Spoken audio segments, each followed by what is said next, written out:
بسم اللہ الرحمن الرحیم۔ یکم مئی سے ایک سلسلہ چل پڑا ہے ہمارے بیانات کا، اسلام میں جو معاشی حقوق ہیں اس حوالے سے۔ اسلام میں جو مال ہے وہ ایک ذریعہ ہے، سورس ہے۔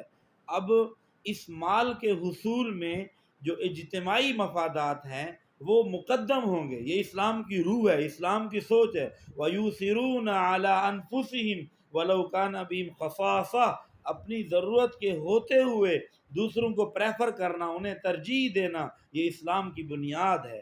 اور اسلام میں اگر ترجیحات کا تعین دیکھا جائے، ایک طرف اجارہ داری ہے، سرمایہ داری ہے، اور دوسری طرف اسلام ہے۔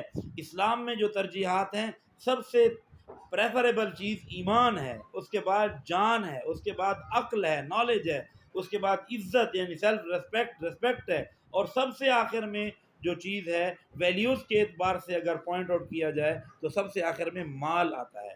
اور اس کے ساتھ ساتھ ہم اگر اسلام کی یہ بات بھی شامل کریں کہ اس میں حاکمیت اعلیٰ صرف اللہ کی ہے، اور اس اعتبار سے اسلام کا جو پورا نظام ہے وہ دولت کو سمیٹتا نہیں ہے۔ اسلام میں جو ہے وہ دولت کے انتقال کی ترتیب ہے کہ دولت کنورٹ ہوگی، منتقل ہوگی، وراثت کی صورت میں منتقل ہوگی، زکوٰۃ کی صورت میں منتقل ہوگی، رفاع عامہ کے کام جو ہیں ان کی صورت میں منتقل ہوگی، کاروبار کے اعتبار سے مضاربت ہے، مشارکت ہے، تجارت ہے، یہ تمام صورتیں ہیں، استثناء ہے، آرڈر پہ چیزیں تیار کرنا ہے۔ ان تمام صورتوں میں اسلام دولت کی مساویانہ تقسیم کا علم بردار ہے۔